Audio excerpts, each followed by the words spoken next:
Hey guys, welcome back. So in this video I'm going to show you how to change font in Claude AI. So open Claude AI in your web browser or desktop app is the same. Then what we are going to do is click on user profile icon here at the bottom left corner.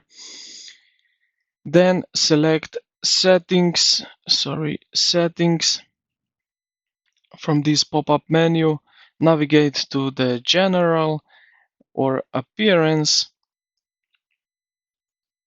and what we do next, scroll down to the chat font section. Here it is, chat font, as you can see. And now you can choose your preferred style from the drop down menu.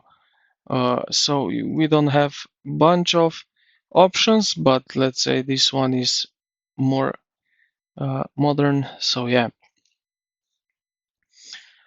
And yeah, this is basically it, how you can change the font.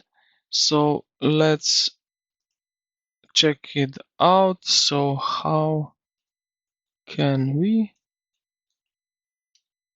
And as you can see now, the font is changed.